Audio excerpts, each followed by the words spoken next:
వసుదేవసుతం దేవం కంసచాణూరమర్దనం దేవకీ పరమానందం కృష్ణం వందే జగద్గురుం. ఉద్ధవ గీతలోకి తిరిగి ప్రవేశం. మనం ప్రస్తుతం పరమాత్మ చెప్తున్నటువంటి ఈ కార్యక్రమంలో ఆత్మజ్ఞానం ఏ విధంగా కావాలి అనేటువంటి విషయాలని, తర్వాత ప్రాణులందరూ ఎలా ఉన్నారు, తర్వాత పరమాత్మ సృష్టిలో కాలం యొక్క విశిష్టత ఏమిటి, అది ఎంత సూక్ష్మమైంది, మనుషులు ఇవేమి తెలుసుకోలేకపోతున్నారు, కేవలం శరీరాలని ఆధారం చేసుకుని వాళ్ళు జీవితం అంతా దాంతో ఉందని అనుకుంటున్నారు, ఇదంతా పొరపాటు చేస్తున్నారు. కాబట్టి జనన మరణాలు కలిగినటువంటి శరీరం నువ్వు కాదు, నువ్వు ఎల్లప్పుడూ అమరుడివి, ఈ విషయం మర్చిపోతున్నారు అని చెప్పడం జరిగింది. తర్వాత ఒక ఉదాహరణగా మనకి రైతు పంట వేయడం, కోయడం అంతా చెప్పి, ఆ పంట వేరు రైతు వేరు. ఇప్పుడు కూడా పంటలో మార్పులు వస్తున్నాయి కానీ రైతులో మార్పులు రావట్లే. అదేవిధంగా పరమాత్మ కూడా ఏ విధమైన మార్పు లేకుండా ఉన్నాడు. ఈ శరీరాలు ధరిస్తున్నటువంటి పంట ఏ విధంగా మారుతుందో, చిన్న చెట్టుగా ఉండి పెద్దదయ్యి కంకులు వేయడం ఇవన్నీ చేస్తుంది కదా, అలా ఈ శరీరాలు కూడా పెరిగి పెద్దవై నశించిపోతున్నాయి. అంతేగాని ఆధారంగా ఉన్నటువంటి పరమాత్మ మాత్రం ఏ విధంగానూ మార్పు చెందడం లేదు. రైతు ఏ విధంగా విడిగా ఉన్నాడో అలాగే ఉన్నాడని చెప్పడం అవన్నీ జరిగింది. తర్వాత మామూలుగా ఈ అవివేకంతో కూడుకున్నట్టు, అంటే వివేకం లేనటువంటి వాళ్ళు మామూలుగా జన్మ మృత్యు చక్రంలో ఇరుక్కుంటూ ఉంటారు. అలా వాళ్ళు పడడానికి కారణం కూడా 3 రకాలుగా విభజించి చెప్పడం జరిగింది మనకి. ఏమిటి? సత్వగుణ ప్రధానంగా వాళ్ళు కనుక ఉండేటట్లయితే వాళ్ళకి దేవతా లోకంలో కానీ ఋషి లోకంలో కానీ జన్మ కలిగే అవకాశం ఉందన్నాడు. అలాగే రాజసిక కర్మ ఆసక్తి కలిగిన వాళ్ళు మానవ లోకంలో కానీ దానవ లోకంలో కానీ జన్మించే అవకాశం ఉందని చెప్పాడు. తరువాత తామసిక కామ కర్మ ఆసక్తి కలిగిన వాళ్ళు భూత ప్రేతాలుగాను కానీ లేక పశుపక్షు జాతుల్లో కానీ జన్మిస్తారు సుమా అని చెప్పి, అంటే గుణాల యొక్క ప్రభావం నీ యొక్క రాబోయే జన్మల మీద ఏ విధంగా పడుతుందో కూడా చెప్పాడు. కాబట్టి నువ్వు వివేకం కలిగిన వాడు అయితే ఏం చేయాలి? సత్వగుణం ప్రధానమైనటువంటి కర్మలు చేయడం పట్ల నువ్వు ఆచరిస్తే ఉత్తమ గుణానికి ఉత్తమ జన్మకి వెళ్ళే అవకాశం ఉంది. మోక్షం సంగతి తర్వాత మాట్లాడదాం, ఇప్పుడు కాదు అది, ఏనన్నా. కాబట్టి నీకు ఇంత క్లియర్గా చెప్పినప్పుడు నువ్వు ఇదేని అనుసరించాలో నీకు అర్థం అవ్వాలి కదా. ఎందుకంటే పైగా మనందరం చాలా తెలివిగలవాళ్ళమని కదా మన ఉద్దేశ్యం. అందువలన ఈ బుద్ధి కలిగి ఉండాలి. కాబట్టి నిజమైన బుద్ధి కలిగిన వాడు నిష్క్రియాత్మగా ఉండాలంటున్నాడు. అంటే నేను ఏమీ చేయడం లేదు, నా కొరకు నేను చేయట్లేదు, నా వలన ఏమి జరగడం లేదు, నేను కేవలం ఆయన చేతిలో ఒక పనిముట్టును మాత్రమే అనేటువంటి బుద్ధితో సాక్షిగా నువ్వు ఉండి చేయడం మంచి పని అని చెప్పి, అది బుద్ధి గలవాడి యొక్క లక్షణం అని చెప్పాడు. అంతవరకు మనం చెప్పాం. అయిన తర్వాత ఇక మనకి సలహా ఏం చెప్పాడంటే, ఎల్లప్పుడూ మానవుడు విషయ సుఖాల గురించి ఆలోచిస్తూ ఉంటాడు, వాటిని తీర్చుకోవడానికి ప్రయత్నం చేస్తూ ఉంటాడు. కాబట్టి ఏం జరుగుతోంది? వాడికి జన్మ మృత్యు చక్రంలో పడిపోతున్నాడు. కాబట్టి ఇప్పుడు వివేకం కలిగినటువంటి మానవుడు ఏం చేయాలి అనేటట్లయితే, ఎప్పటికీ తృప్తి కలిగించినటువంటి ఇంద్రియ భోగాల్ని భోగించరాదు. ఎందుకని? ఇవాళ చికెన్ తిన్నావు, రేపు పొద్దున మళ్ళీ చికెన్ పెట్టుకునే తింటూనే ఉన్నావు కదా. కాబట్టి అది ఇస్తున్నటువంటి సంతృప్తి ఏదైతే ఉందో అది తాత్కాలికమైంది, ఏనా. సో నిజమైనటువంటి సంతృప్తి కలిగించేదన్నది ఒకసారి తీసుకున్నాక రాకూడదు మళ్ళీ.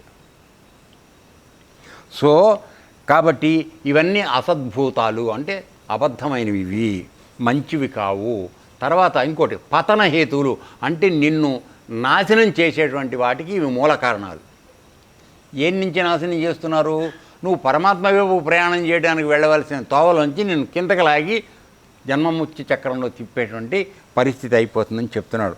సో కాబట్టి ఆత్మజ్ఞానం అనేటువంటి దాన్ని కప్పివేసినటువంటి విషయభోగాల వలన సాంసారిక భేదాలు అవి కలిగి ఇవన్నీ భ్రమలురా నాన్న, అది తెలుసుకో అని చెప్పి మొన్న మనం చూసినప్పుడు చెప్పడం జరిగింది. ఇప్పుడు వాళ్ళు వచ్చేటప్పటికీ అజ్ఞానులు, అసాధువులు అంటే సాధుతత్వం లేనివాడు అసాధువు. అంటే మామూలుగా ఆవు కుమ్మదనుకో, అది సాధు ఆవు. వెళ్ళగానే కుమ్ముతుందనుకో, అది అసాధువు. పేరుకు ఆవు అయినా కూడా కదరా. అజ్ఞానులు, అసాధువులు అవివేకం చేత. ఇప్పుడు వస్తుంది మన అందరికీ అడ్వైజ్. మొన్న మనం మాట్లాడిన సంపూర్ణ శరణాగతి ఇక్కడ వస్తోంది ఇప్పుడు. దీన్నే మీ అందరికీ చెప్పింది నేను మొన్న. ఓకే, సో అవివేకం చేత నిన్ను నిందించినా, బయటకు గెంటినా, దూషించినా, అవమానించినా, ఆఖరికి కొట్టినా, తిట్టినా, కట్టేసిన, ముఖాన ఉమ్మేసిన, రకరకాల బాధలు పెట్టి నిన్ను నీ నిష్ట నుంచి తప్పించడానికి ముప్పతిప్పలు పెట్టిన, యోగం చేసుకుందామని కూర్చున్నావు నువ్వు. ఇవేమీ చేసుకునేవట్ల వాడు. ఏమి చేసినా వారిని సాధువులు పన్నెత్తి పలకరాదు. అంటే మరి ఇదే మనకి సందేహం కలిగింది. కర్తవ్యపరాయణతలో ఉన్నవాడు పన్నెత్తి మాట్లాడాలా, శరణాగతిలో ఉన్నవాడు మాట్లాడాలా, మాట్లాడకూడదా? ఇది కదా మనం మొన్న మాట్లాడింది. సో నువ్వు సాధువుగా మారిపోతే శరణాగతిలో అవేం చేయొద్దు. ఏం జరుగుతున్నా ఇది శరీరానికి మాత్రమే జరుగుతోంది, దీని లోపల నేనున్నాను విడిగా, నాకు అంతట్లేదు అనేటువంటి జ్ఞానంతో ఉండేవాడు దీనికి రియాక్ట్ అవ్వడం. నేను శరీరం అని మనం అనుకున్నాం. ఆ నమ్మకంలోనే 99.9 మంది మనం ఉన్నాం. అట్లా ఉన్నప్పుడు ఏదైనా అసౌకర్యం జరిగినప్పుడు దానికి మనం ప్రతిచర్య చేయకుండా ఉండలేం. అయితే ఆ ప్రతిచర్య నీ కర్తవ్యంగా చేస్తున్నప్పుడు నిష్కామంగా చెయ్యి. అర్థమైందా? అంటే కేవలం నీ ధర్మం ఏదైతే ఉందో ఆ ధర్మ రక్షణ కోసం దాన్ని చెయ్యి. ఇది కర్తవ్యం. ఓకే, ఇక్కడ సాధువు అన్నవాడు ఏమి జరిగినా కూడా వాడు ఎదురు తిరడు, పన్నెత్తి పలకరాదు, వారిని ఏ విధంగానూ శపించరాదు. తిట్టి అందుకే వదిలేస్తున్నాం, శపించట్లేదు. వారు తెలియని వారు, వయసు వచ్చింది, ప్రపంచంలో దోచుకునే లక్షణం ఒకటి మాత్రమే అలవాటైంది, మిగతా ఏ విషయాలు తెలియదు. అర్థమైందన్న? దోచుకుని తీసుకెళ్ళడం తప్పు అనే జ్ఞానం లేదు వాడికి. ఏం చేద్దాం? వచ్చిన 50 ఏళ్ళు ముందుకి వయసు, కానీ ఏం లాభం? అది చేస్తే తప్పు అనే జ్ఞానం లేదు కాబట్టి వాడు అమాయకుడు అనమంటున్నాడు. వారు తెలియని వారు, పాపం వారు అజ్ఞానులు, మూర్ఖులు. తర్వాత వారే పశ్చాత్తాపడతారు. ఎప్పుడో మనం ఉన్నప్పుడు, మనం పోయినప్పుడు ఎప్పుడో పశ్చాత్తాపడతారు. మనకు అప్పుడు దండలేస్తారు. బాగా నీకు తెలుసు కదా, మనం చనిపోయిన తర్వాత దండలేస్తారు. ఆ ఉంటే బాగా చెప్పేవాడు, అది చేసేవాడు అని. విన్నప్పుడు బతికుండి చెప్పినప్పుడు మాత్రం వినం కదరా.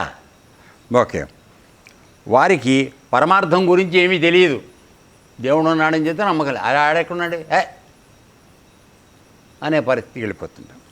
కనుక కళ్యాణకాంక్ష గల పరోపకార పరాయణులు అంటే నీకు మంచి జరగాలనేటువంటి ఉద్దేశంతో ఇప్పుడు ఆశ్రమం పెట్టావు, అందరికీ మంచి జరగాలి. కళ్యాణం అంటే మంచి, ఆ కళ్యాణం జరగాలనేటువంటి విజయం. కళ్యాణం అంటే పెళ్ళి అనుకోకండి, మంచి జరిగేదాన్ని ప్రతి కళ్యాణం అని అంటారు. సో ఒక మంచి ఉద్దేశంతో ఇక్కడ అందరికీ మంచి జరగాలని ఒక సంస్థ పెట్టి దీనిలోంచి చెప్తున్నప్పుడు దాన్ని అందుకోలేని పరిస్థితిలో వాళ్ళు ఉన్నారు. సో వాళ్ళని నిందించి లాభం లేదు, వాళ్ళ స్థాయి అక్కడే ఉంది.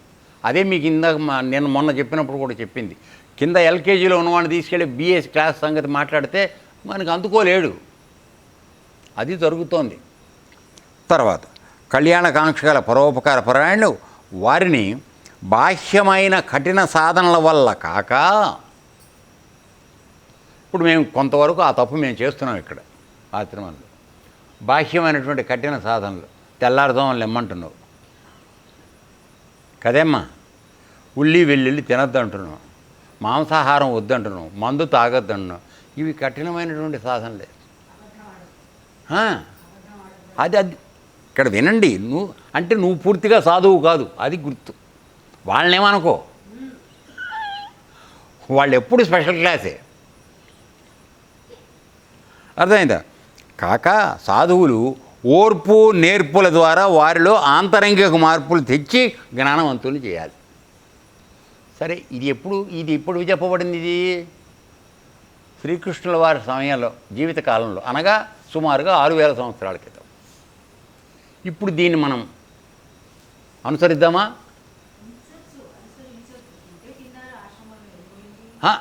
ఊరికే చెప్తున్నా, నేర్పుగా చెబితే ఇప్పుడు ఈ దాదాపు 12-13 సంవత్సరాల్లో ఎవరైనా మార్పును చూసావా నాన్న? నేర్పుగానే చెబుతాం, ఏమీ కోపం చేయొద్దు. ఏరా అంటే నేననేది ఏంటంటే, ఇక్కడ రాశాడు గనక నువ్వు అది ఎందుకు చేయవు గురువుగారని నన్ను రేపు పొద్దున అడుగుతారు మీరు. నాకు తెలుసా సంగతి. నేననేది ఏంటంటే, ఆ రాసిన సమయంలో ఉన్నప్పుడు నువ్వు కంపారిజన్ మాట్లాడాలి. అప్పుడు ప్రజలు ఎలా ఉన్నారు, ఇప్పుడు ప్రజలు ఎలా ఉన్నారు. అప్పుడు ఒక మాట చెప్తే కరెక్ట్గా అందుకుని వెళ్ళిపోయేవాళ్ళు. ఇప్పుడు నువ్వెవడరా నాకు చెప్పడానికి, నేనెవడో తెలుసా నీకు, ఇది కదా మాట్లాడుతున్నారు.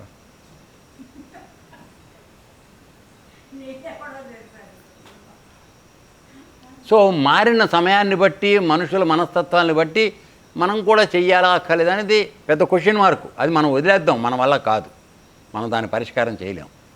అర్థమైందా? ఇక్కడ చెప్పింది మాత్రం అది. ఈ విధంగా చూడు, వాళ్ళని జ్ఞానవంతులు చేయడానికి ప్రయత్నం చేసి ఈ విధంగా తమను తాము ఉద్ధరించుకోవాలని చెప్తున్నాడు.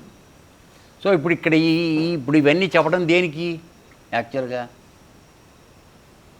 ఈ ఉద్ధవ గీత, ఆ గీత, ఈ గీత, నా గీత, తలరాత, ఇవన్నీ చెప్పుకోవడం దేనికి? విన్నవాళ్ళందరిలోనూ మార్పు వస్తున్నాను కదా సుమా. మేము చదువుకుని మేము బుద్ధి తెచ్చుకోవడానికి. ఎందుకని? ఆ శాస్త్రం మరి నేను చదువుకుని కదా నీకు నేను ఒక మాట చెప్పాలా. కాబట్టి నా కోసం నేను చదువుకోవాలి. నువ్వు దాన్ని విని ఆచరిస్తావా లేదనేది నీ ఇష్టం. నువ్వు మహానుభావుడు, నువ్వు ఎప్పుడూ పెద్ద మనిషివే, నీకు ఏ విధమైనటువంటి లోటు లేదు. గవర్నమెంట్ మనకి ముద్ర ఇచ్చింది స్పెషల్ క్లాస్ అని. సో అందువలన అది చెప్తున్నాడు. తర్వాత నిజంగా ఆత్మదృష్టియే సమస్త ఆపదలను హరించే ఏకైక సాధనం. ఇక్కడ ప్రయత్నం, కర్తవ్యంలో చేసేది జరుగుతున్న లోటుపాటు చెప్పిన తర్వాత నిన్ను అసలు విషయాన్ని తీసుకెడుతున్నాడు. ఆత్మ దృష్టియే సమస్త ఆపదలను హరించే ఏకైక సాధనం అంటే అన్నీ పరమాత్మ ద్వారానే జరుగుతున్నాయి అనే దృష్టి ఏదైతే ఉందో అది నిజమైన సాధన, ఆత్మ సాధన. అర్థమైందా? ఆ స్థాయికి వచ్చిన తరువాత అప్పుడు ఊరక ఉండేవాడు ఉత్తమ యోగిరా విశ్వదాభిరామ వినురవేమ అనే మాట కరెక్ట్. అది తప్పని నేను అనడం లేదన్నా. అది ఎప్పుడు సబబు అవుతుందంటే ఈ స్థితికి వచ్చి ఉండాలి. అది రాకుండా నువ్వు అది మాట్లాడతానంటే అన్యాయం అంటున్నాను. ఏనా? అది తర్వాత ఆత్మజ్ఞానంతో ఆత్మదృష్టి అలవరుచుకో. చూడు అంటే మొట్టమొదట్లో నువ్వు ఆశ్రమంలో ఇప్పుడు యోగ సాధన చేసి నిష్కామ కర్మ చేసి దాని ద్వారా ఆత్మజ్ఞానం పొంది అది ఎలా ఉంది, నీలో ఎలా ఉంది, బయట ఎలా ఉందో తెలుసుకున్న తర్వాత ప్రపంచాన్నంతా ఆత్మదృష్టితో చూడమని చెప్తున్నాడు. భగవద్గీతలో మనకు చెప్పింది కూడా అదే. నీలో ఉన్నటువంటి ఆత్మ ఏదైతే ఉన్నదో పరమాత్మ, అది ఎల్లడలా వ్యాపించిందని తెలుసుకో. నువ్వు ఆత్మలో ఉన్నావు, నువ్వే ఆత్మవి, ఈ జ్ఞానం తెలుసుకోమని చెప్తున్నాడు. ఇగో ఈ హయ్యెస్ట్ స్టేజీ ఇక్కడికి వచ్చిన తర్వాత అప్పుడు నువ్వు వాడిని తిట్టినా ఉమ్మేసుకున్నా ఎవరిని ఏమనద్దనే స్థితి నువ్వు చేయగలుగుతావు కదరా నాన్న. సో అది సంగతి. ఆత్మజ్ఞానమే ఆత్మను ఉద్ధరిస్తుంది. సో మనం ఇంకో దగ్గర ఎక్కడో కూడా మనం చదువుతాం ఏమిటంటే ఆత్మ ఎల్లప్పుడూ ఆత్మజ్ఞానం తెలుసుకున్న వాడినే అది ఆత్మ వరిస్తుందిట, వరమాల వేస్తుంది. అంటే ఏమిటి? నీ దగ్గర నాకు ఇష్టమైనటువంటి ఆత్మ లక్షణాలు నీ దగ్గర వచ్చినాయి, బయటికి ప్రకటితమైనవి కనుక నిన్ను నేను ప్రేమిస్తాను, నీకు వరమాల వేస్తాను అని ఆత్మ ముందుకు వస్తుంది. అది ఆ విధంగా చెప్పాడు. తర్వాత ఇప్పుడు ఇంతవరకు కృష్ణుడు అయిపోయింది. మళ్ళీ మామూలుగా మనవాడు ప్రశ్న వేస్తున్నాడు, బేతాళుడు ప్రశ్నలాగా ఈయన ఉద్ధవుడు మళ్ళీ వేస్తున్నాడు. ఉద్ధవుడు శ్రీకృష్ణ బోధ విని ఇలా అన్నాడు, భగవాన్ తమరు సమక్త వక్తలలో అంటే మాట్లాడే వాళ్ళలో భాషణం చెప్పే వాళ్ళల్లో శిరోభూషణుడు అంటే నెత్తి మీద పెట్టుకోవాల్సినంత వాడివి నువ్వు, అటువంటి వక్తవి నువ్వు. నేను ఈ దుర్జనులు చేసేటువంటి తిరస్కార కృత్యాలను చూచి చాలా అసహించుకుంటున్నాను. ఇక్కడ వచ్చింది వినండి. మరి ఇప్పుడు వాడు మనం మాట్లాడుకున్న దాని ప్రకారం జ్ఞాని, పరమాత్మకి అత్యంత విశ్వాసపరుడైనటువంటి భక్తుడు, ఆత్మతత్వం తెలుసుకున్నవాడు, వాడు కూడా ఇదే మాట మాట్లాడుతున్నాడు. అంటే అలా ఎవడు ఏం చేసినా ఊరుకునేటువంటి స్థితి దాదాపుగా ఎవరి దగ్గర ఉండదనేది అర్థం వస్తుంది. చూడండి, ఉండండి, నేను చెప్తాను. నేను ఈ దుర్జనులు చేసే తిరస్కార కృత్యాలను చూచి చాలా అసహ్యించుకుంటున్నాను. తమ ఉపదేశాలు ఆలకించాను. ఇప్పుడు నువ్వు చెప్పినవన్నీ విన్నాను. అవి నిత్యాచరణంలో అమలు పరుస్తాను, వీలైనంత వరకు నేను చేస్తాను. తర్వాత అర్థమైనవన్నీ ఆచరిస్తాను. నువ్వు చెప్పిన కొన్ని నాకు అర్థం కాలే కాబట్టి నాకు అర్థమైనంత వరకు దాన్ని ఆచరిస్తాను. చెప్పింది చెప్పినట్లుగా చేస్తాను. అయితే దానికి కావలసిన ఆ ఆత్మబలాన్ని నాకు అనుగ్రహించండి అని అడిగాడు. అంటే నువ్వు చెప్పిన విధంలో వెళ్ళాలి అంటే ఆత్మను ఆత్మ వరిస్తుందని చెప్పాడు కదా ఇప్పుడు పైన. కాబట్టి నీవు నాకు ఆ ఆత్మశక్తిని ఇయ్యి, ఆత్మబలాన్ని. దాని ప్రభావంతో నేను ఆ విధంగా ప్రవర్తించడానికి ప్రయత్నం చేస్తాను. ఏనన్నా? అంటే ఇవాల్టి వరకు నేను చేసినటువంటి ఆత్మ జ్ఞానానికి సంబంధించిన సాధన ఏదైతే ఉందో అది వాళ్ళని అసహించుకోకుండా ఉండేంతగా నా దగ్గర తయారు కాల. అర్థం అలా తీసుకోవాలి. అయితే ఇప్పుడు అలా అసహించుకోకుండా వాడు ఉమ్మేస్తే కూడా తుడుచుకుని రారా నాయనాన్ని కావలించుకోవడం చేయడానికి వాడు ఆత్మ, నేను ఆత్మ అనే భావన నాలో పెంపొందించేటువంటి విధానం ఏదో నువ్వు చెయ్యి నాకు, అప్పుడు నేను వాడికి కావలించుకుంటాను. అంటే ఇదేమైంది? సంపూర్ణ శరణాగతి అయిందా లేదా? అప్పుడు వస్తుంది సంపూర్ణ శరణాగతికి. నువ్వు వచ్చి ఆయన్ని ప్రార్థిస్తే నువ్వు ఇంకా ఏ పని చేయక్కర్లా. ఎవరు నీకు భిన్నంగా చేస్తున్నారనే భావన రాదు. అంతవరకు వాడు భిన్నంగా చేస్తే నువ్వు అసహించుకోవడం జరుగుతూనే ఉంటుంది. దానికి తగినటువంటి దిద్దుబాటు చర్యలు చేయవలసి వస్తుంది. అర్థమైందా? అది హే విశ్వాత్మ అంటే విశ్వం మొత్తానికి ఆత్మ నువ్వే. విశ్వస్వరూప మొత్తాన్ని విశ్వాన్ని ధరించినటువంటి వాడి స్వరూపం నువ్వే. విశ్వనాథ విశ్వం మొత్తానికి భర్తవి. నీ భాగవత ధర్మాచరణలో ప్రేమతో సంలగ్న మానసవర్యులు నీ చరణారవింద ఆశ్రయం పొందినవారు శాంత స్వభావులు మాత్రమే దుష్టుల ద్వారా చేయబడే తిరస్కార అవమానాదులు స్వీకరించగలరు. ఎన్ని క్వాలిఫికేషన్స్ నీకు వస్తే వాడు చేసేటువంటి అవమానాలు భరించే శక్తి నీకు వస్తుందో చెప్తున్నాడు. వినండి. నీ భాగవత ధర్మాచరణలో అంటే ఆ భాగవతంలో ఆయన చెప్పిన ధర్మాచరణ దాంట్లో ప్రేమతో అంటే భగవంతుడి పట్ల ప్రేమతో సంలగ్న మానసవర్యులు అంటే భాగవత ధర్మాన్ని పాటించడం అనే దాన్ని ఒక ప్రేమతో నువ్వు స్వీకరించి నీ మనసు నిండా దాన్ని నింపుకుని దాన్ని ఆచరణలో పెట్టేవాడు మానసవర్యులు నీ చరణారవింద ఆశ్రయం పొందినవారు. ఇక్కడుంది పాయింట్. నీ చరణారవింద ఆశ్రయం పొందినవాడు అంటే ఏంటి? నేనేం చెప్తున్నాను? కర్తవ్యపరాయణ చేసేవాడు పరిపూర్ణంగా పరమాత్మ పాదారవిందాల చరణాశ్రయం వాడు పొందలేదు. కొంతగా తను చేస్తున్నాననే భావనలో ఉన్నాడు. అయితే అటు వెళ్ళాలనేదే ఉద్దేశం. కానీ ఆ స్థితి వచ్చే వరకు నీలో ఈ లక్షణం ఉంటుంది కదా. ఏరా సో అంత స్థితికి వెళ్ళినవాడు మాత్రమే వారు పొందినవారు శాంత స్వభావులు. అంటే వాడి దగ్గర శాంతం తప్పితే ఎప్పుడూ కోపం వచ్చే అవకాశం లేదు. ఎందుకని? వాడి మనసు ఎప్పుడో పరమాత్మ దగ్గరికి వెళ్ళిపోయింది. అక్కడ మనసు అనేది లేదు. మనసు లేదో నువ్వు తిట్టినప్పుడు నీ కోపం ఎందుకు వస్తున్నా నా మీద నాకు ఎందుకు రావాలి? నాకు రాకూడదు. ఇప్పుడు నువ్వు తిట్టావు బెటా, నన్ను తిట్టినప్పుడు వ్యక్తిగా నన్ను నువ్వు తిడితే నేను కోపగించుకోకూడదు. దయచేసి ఈ తేడా అర్థం చేసుకోండి. ఒక వ్యక్తిగా నువ్వు నన్ను విమర్శిస్తే ఆ విమర్శించే హక్కు నీకు ఎప్పుడూ ఉంది వ్యక్తిగా. ఒక వ్యవస్థగా ఉన్నప్పుడు వ్యవస్థను నువ్వు ఏమన్నా అంటుంటే అక్కడ మనం యాక్షన్ తీసుకోవాలి. అర్థమవుతుందా తేడా?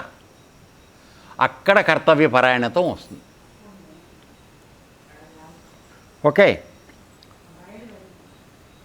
శాంత స్వభావాలు మాత్రమే దుష్టుల ద్వారా చేయబడే తిరస్కార అవమానాదులు స్వీకరించగలరు. కానీ పెద్ద పెద్ద విద్వాంసులైన వారి దుష్ట కృత్యాలను భరించలేరు, సహించలేరు. ఎన్ని చదువుకో, ఏమైనా చెయ్యి, కంప్లీట్ శరణాగతి, సంపూర్ణ శరణాగతి పొందినవాడు మాత్రమే మానవమానాలని భరించగలడు. మిగతా వాడు ఎవడూ భరించలేడు. నువ్వు ఏం చదువుకున్నా వెంటనే వస్తుంది. సరే, మామూలుగా రాజకీయ నాయకుడు అయితే నేనెవడో తెలుసా అని అడుగుతాడు. వీడు అది అడక్కపోయినా, ఓరి వెధవా ఎన్ని చెప్తున్నా నువ్వు చేయట్లేదు కదా, నీ కర్మ నువ్వు అనుభవిస్తావని చెప్పి అనుకుంటాడు. భరించలేరు, సహించలేరు. దీనికి లోకంలోని ప్రకృతియే అట్టిది కదా.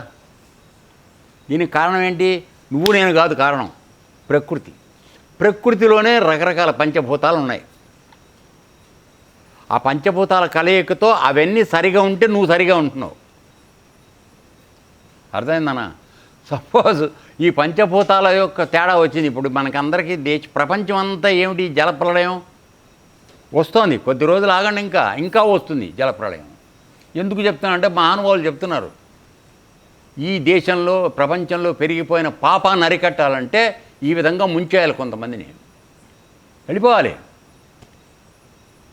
కృష్ణుడు భూభారం తగ్గించాడు అనేటువంటి, ఏమిటి భూభారం తగ్గించడం? ఆయన యుద్ధం చేయించి చంపేశాడు. ఇప్పుడు యుద్ధాలు రావట్లేదు, ఏదో ఒక దేశం అటు ఇటు కొట్టుకుంటున్నారు ఒక సంవత్సరం నుంచి అటు ఇటుగా, అది తేల్తలేదు. అందువలన ఇబ్బడి ముబ్బడిగా పెరిగిపోయిన జనం పాపం, ముందు జనం కన్నా కూడా ప్రతి మనిషిలో 3 మనుషుల పాపం పేరుకుని ఉంది, మనం ఉదాహరణగా మాట్లాడుకోవాలంటే. ఏనన్నా? సో ఇది అరికట్టాలంటే ఏం చేయాలి తండ్రి? నువ్వు బతుకుంటే 3 దుర్మార్గులు చేసే పాపం చేస్తున్నావు నువ్వు, ఉదాహరణ కోసం. కాబట్టి నిన్ను లేపేస్తే కానీ ఆ 3 చేసే పాపం ఆగిపోదు, అవునా కదా? కాబట్టి ఇప్పుడు వీళ్ళు మామూలుగా పోయేటట్లేరు. ముసలమ్మతగా నాలాంటి వాళ్ళేమో ఇంజక్షన్లు చేసుకుని అవి చేసుకుని జీవితాన్ని కొనసాగిస్తూనే ఉన్నారు. మాంసం తాగుతూ మాంసం తింటూ చేస్తున్నవాడు వెళ్ళిపోయి మోటార్ సైకిల్ గుద్దుకుంటున్నాడు, అవి గుద్దుకుంటున్నాడు, వాడు తెస్తున్నాడు. అర్థమైందా? ఎవరికీ ఒక నిబద్ధతతో ఒక ధర్మ ప్రకారంగా నడుద్దామనేటువంటి జ్ఞానం లేదు, ఎవడతను చెప్తే వినటలేదు. కాబట్టి ఏం చేయాలి? ఆయనే తీసుకోవాల్సి వస్తుంది చర్యలు. ఆయన తీసుకోవడని మీరు అనుకుంటున్నారు. పంచభూతాలను వదిలేస్తే చాలు, అవే మొత్తం మటాష్ చేసేస్తాయి. ఇప్పుడు అది జరుగుతోంది. దయచేసి నమ్మండి, నేను ఎవరితో వ్యతిరేకంగా మాట్లాడట్లేదు. మీరు ఎవరినైనా మహానుభావాలను అడగండి, ఈ జలప్రళయం ఎందుకు జరుగుతోంది? 2 గంటల్లో 15 సెంటీమీటర్ల వాన పడింది. చెప్పండి ఏం జరుగుతోందో. అంటే నువ్వు చాలా పెద్ద తురుంకాను, నువ్వు ఏదో పెద్ద కాంక్రీట్ బిల్డింగులు కట్టుకున్నా అని అనుకున్నావు, దోచి జనాన్ని. అదే కదా నాన్న నువ్వు చేసింది. ఏమైంది? బిల్డింగ్తో సహా లేచి వెళ్ళిపోయింది. ఏమైనా నువ్వు ఎక్కడికి వెళ్ళావు?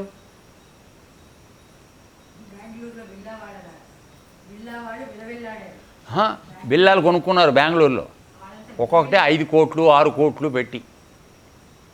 ఏమైంది? అవన్నీ మునిగిపోయినాయి. మొన్న మునిగిపోతే ఏం చేశారు వాళ్ళు? మామూలుగా వచ్చి మనలాగా గుడిసెలోనో ఎక్కడో రోడ్డు కింద ఉండలేరు, వెళ్ళేవాళ్ళు కదా. అందుకని ఏం చేశారు? హోటల్కి వెళ్ళారు. హోటల్కి వెళ్తే ఇప్పుడు బెంగళూరులో హోటల్ రూములు లేవు, వీళ్ళందరూ దాంట్లో చేరారు. వీళ్ళు మరి క్లాస్ కావాలి కదా, కమోడ్ కావాలి, ఏసీ కావాలి, అవి కావాలి, ఇవి కావాలి కదా. వెళ్ళేప్పటికి ఏమైంది? హోటల్ రూములు లేకుండా. అందువలన చూడండి, నేను ఎందుకు చెప్తున్నానంటే ఇప్పుడు భగవంతుడు కన్నెర్ర చేసేటువంటి సమయం వస్తోంది అనేది ఒక సూచన. ఎందుకంటే మొన్ననే ఇప్పుడు గత 2 ఏళ్ళగా కరోనాతో కొంత లేపాడు కదా, 50-60 లక్షల వరకు పోయారు కదా వరల్డ్ వైడ్గా. ఏంటి ఇప్పుడు ఈ జలప్రళయం నెక్స్ట్. దీని తర్వాత ఏమవుతుందో మనకు తెలియదు. ఎందుకంటే అదొక ప్రణాళిక ప్రకారం జరుగుతోంది. ఉచకోత కోయటం అవుతుంది. ఎందుకంటే నువ్వు లేకపోతే నేను చెప్తే వింటున్నావా? వద్దు రాను ఇలా ప్రవర్తించరా అంటే నా మాట వింటున్నావు నువ్వు? వెంటలా నువ్వెవడరా చెప్పేదాన్ని నాకు. కాబట్టి ఆయన ఎవరో చూపిస్తాడు ఇప్పుడు మనకి అని. భగవంతుడని నేను అన్నం, అదొక శక్తి అంతే. ఆ శక్తి నీకన్నా గొప్పది, అది ఒప్పుకోవాల్సిందే. ఆ శక్తి సర్దుబాటు చేస్తుంది. సో నేను ఎందుకు చెప్తానంటే లోకంలోని ప్రకృతియే అట్టిది కదా అని అంటున్నాడు కదా. ఈ గుణాలకు లోబడిన పంచభూతాలు కూడా వీటికి వస్తాయి. మా గురువుగారు చెప్తుండేవారు ఏమిటంటే పంచభూతాలకు ఒకదానికి పోటీ వస్తుందిట. వచ్చి ఆకాశం నేను లేకపోతే అసలు ఎవడూ లేడు అది ఇది అని. గాలి నేను అసలు ఎగరకుండా గాలి అటు ఇటు వేయకుండా ఉంటే మీరంతా ఏమవుతారు, నేను బంద్ అయిపోతాను. వాడు వర్షం నేను ఇష్టం వచ్చినట్టు కొడతాను, ఏమవుతుందో చూస్తాను వీడు. ఇట్లా ఒకటి పోటీ వచ్చినప్పుడే ఈ ప్రకృతి విలయాలన్నీ వచ్చాయి. దానికి ఎందుకు వస్తున్నాయో మీకు ఇంకా తర్వాత వస్తాను. తర్వాత దీంట్లోనే ఉంది. పంచదేవతలకు మీరు చేస్తున్న అన్యాయమే దీనికి కారణం అని చెప్తున్నాడు. పంచదేవతలు అంటే ఎవరు? పంచభూతాలు.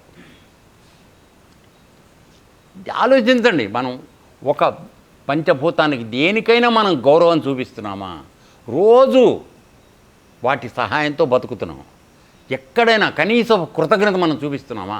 నేను ఇన్ని మాటలు అంటే నేను చాలా ఆవేదనతో మాట్లాడుతున్నాను, అంతేగాని ఎవరిని విమర్శించడం నా ఉద్దేశం కాదు. మనలో కించెత్తు కూడా జ్ఞానం లేకుండా అయిపోయాం మనం. ఎక్కడ కడిగిన కాడు దోచుకోవడం వేసుకుందామని చెప్పి. ఏమవుతుందిరా అయ్యా, ఏమవుతుంది? దిక్కు తపచ్చక లేకుండా పోతున్నాం.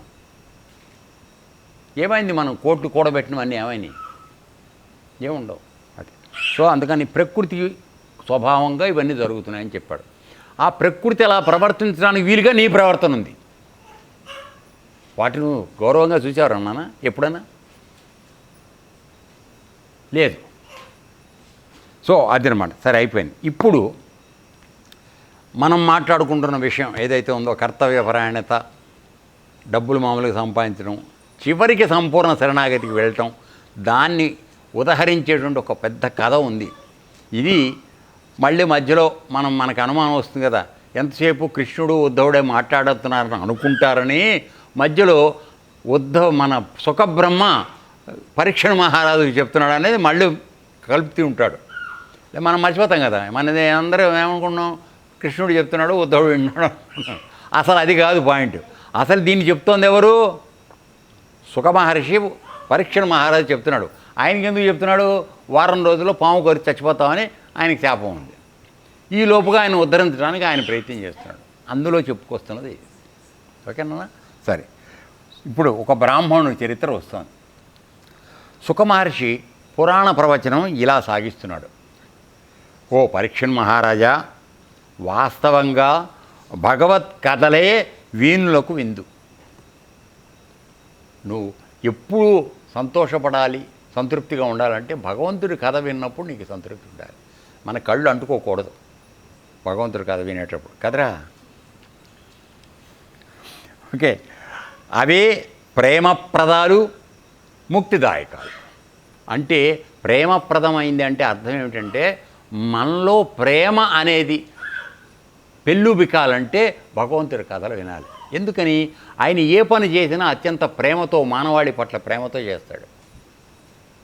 ప్రేమ స్వరూపమే పరమాత్మ, కరుణ స్వరూపమే పరమాత్మ, క్షమాగుణమే పరమాత్మ.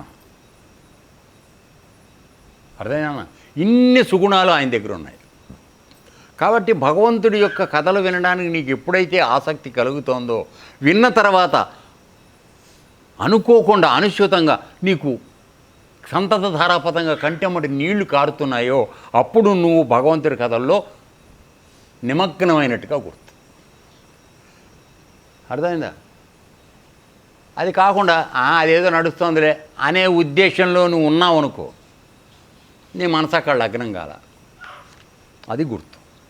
ఏనన్నా సరే, ప్రేమప్రదాలు ముక్తిదాయకాలు విన్నదాని వల్ల కలిగే లాభం ఏంటి? ముక్తి.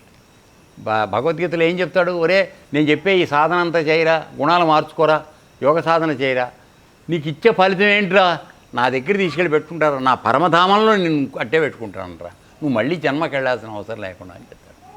అక్కడికి వెళ్ళిన తర్వాత ఏం జరుగుతుంది? నువ్వు పరమ శాంతి పొందుతావురా. ఈ రోజన్నా మనం ఎవరైనా శాంతిగా ఉన్నామా? లేం కదా. డైరెక్ట్ పైనుంచి లెక్కేసుకో, అమెరికా ప్రెసిడెంట్ కానించి, రష్యా ప్రెసిడెంట్ కానించి, ఇక్కడ కింద మన వరకు, మన ఇద్దరి వరకు లెక్కేసుకో, ఎవడన్నా శాంతిగా ఉన్నాడా?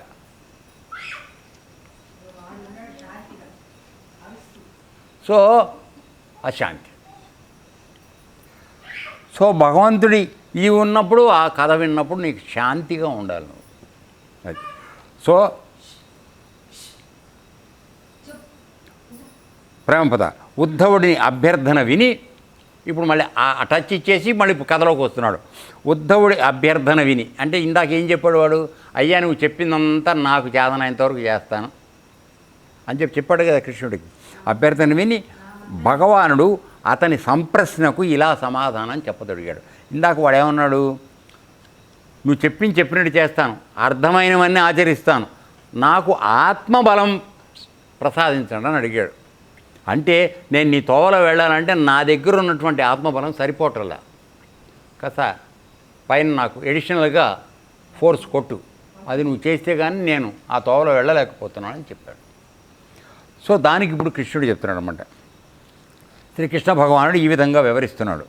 ఉద్ధవ, ఈ ప్రపంచంలో ఇప్పుడు వినండి, వాడు చెప్పాడు కదా ఉద్ధవుడు, ఎంత పండితుడైనా సరే నువ్వు అనవసరంగా తిడితే ఎవడు భరించలేడని చెప్పాడు కదా.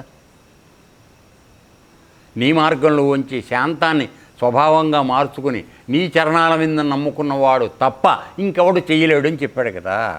దానికి ఇప్పుడు చెప్తున్నాడు, ఈ ప్రపంచంలో దుర్జనుల పరుషోక్తులు అంటే దుర్మార్గుల యొక్క పరుషోక్తులు అంటే నిన్ను విపరీతంగా బండమాటలు మాట్లాడేవాళ్ళు విని కూడా, పురుషోక్తులను విని కూడా తమ హృదయాలను ప్రశాంతంగా నిబ్బరంగా ఉంచుకోగలిగిన మహాసహనశీలురగు మహాత్ములు ఎక్కడో ఉంటారు. అర్థమైందా? అసలు లేరనే చెప్పాలి, అటువంటి వాడు లేడనే చెప్పాలి. అంటే ఈ ప్రపంచంలో ఉన్న దాదాపు 700-800 కోట్ల మందిలో ఏ ఒకడో ఇద్దరో దొరికితే గొప్ప. ఎన్ని కోట్లు? ప్రపంచంలో ఉన్న 700-800 కోట్లు మనం ఉన్నాం సుమారుగా. ఈ 700 కోట్లలో ఒకడు దొరికితే కూడా అనుమానమే, లేడనే చెప్పచ్చు అంటున్నాడు. అంటే ఈ సహనశీలత్వం అనేది ఎంత కఠినతరమైందో అర్థం చేసుకోండి. అంతే కనుక వదిలేద్దాం, మందేం పోయింది, ఆడేదో అంటున్నాడు కదా, ఆడు వచ్చి కొడతాడేమో, వదిలేసేయి అంటే నీకు ఆ స్థితి రాంది, నువ్వు అది వదిలేనా అనటానికి వీలేదు. అర్థమవుతుందా? అప్పుడు ఆ స్థితికి వచ్చాక ఇంకో విషయం కూడా చెప్తున్నా, నువ్వు పొట్ట తిప్పల గురించి కూడా కొట్టుకోకూడదు. బంధువులు లేరు, పెళ్ళాం లేదు, గురువు లేడు, శిష్యుడు లేడు, అన్నీ ఒకటే. ఏం దొరికితే తిను, ఏమి లేదో పడుకో. ఆ స్థితిలో ఉండగలవా? నువ్వు నాకేమో అన్నీ వదిలేసి తీసుకుంటే తీసుకున్నారు గోర్ని గురుగారు, వాళ్ళు వచ్చి కొట్టేటట్టుగా ఉన్నారు, మన ప్రాణానికి ఎందుకు వచ్చింది, వదిలేద్దాం అని నాకు సలహా చెప్తున్నారు. ఎరా మరి నువ్వు ఈ సమయానికి అరగంట ఆలస్యం అయిపోతేనే కడుపులో నొప్పి వస్తుంది, అది వస్తుంది, ఇది వస్తుంది పడిపోతారే. మరి నువ్వు ఏ విధమైన సహనం నీ దగ్గర ఉంది? మరి అరణ్యంలోకి వెళ్ళిపోతుంటే నువ్వు ఒక్కొక్క రోజుల తరబడి ఏం ఆహారం దొరకదు. ఎరనానా కరెక్ట్గా మీరు మాంసాహారం, జీవహింస అవి ఉండకూడదన్నారు కదా. నువ్వు తినాల్సిన ఆహారం ఏమిటో తెలుసా? అంటే ఇంతకుముందు చెప్పాను, మళ్ళీ చెప్తున్నా. చెట్ల నుంచి రాలిపోయి పడిపోయిన ఆకులు తిని ఉండాలి. పండి కింద పడితే అది తీసుకు తినాలి, కోతి నువ్వు తినకూడదు. చేసి ఉందామా?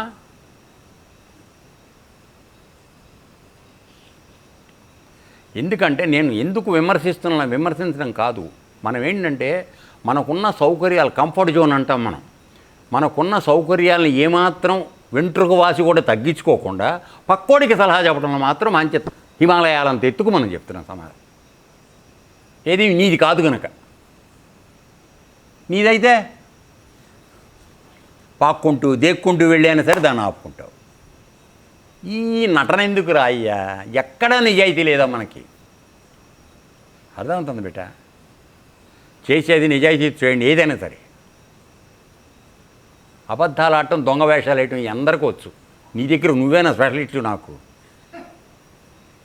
ఆడి దగ్గర నుంచి అందరి దగ్గర ఉంది వేషం.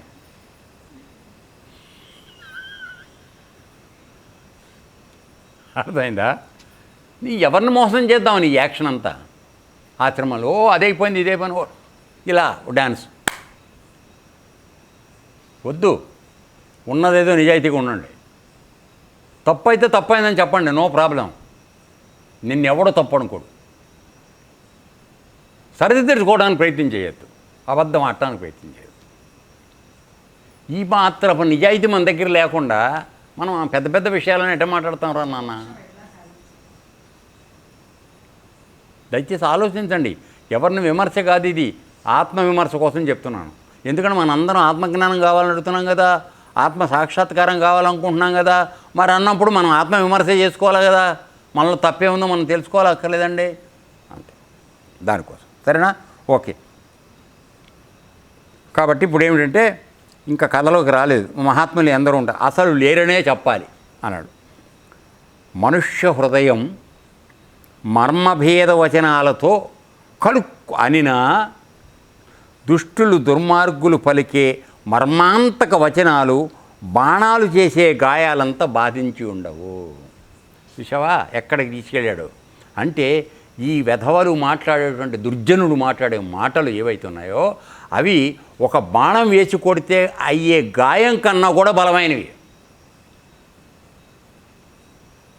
వీడు చేసే పనులు.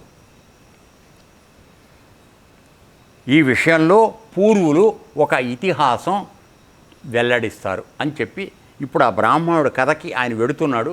మనం ఇక్కడికి ఆగుదాం. ఆగిన తర్వాత రేపు మనం అది చూద్దాం. ఏతః సర్వం శ్రీకృష్ణార్పణమస్తు. లోకా సమస్తా సుఖినో భవంతు. ఓం తత్సత్.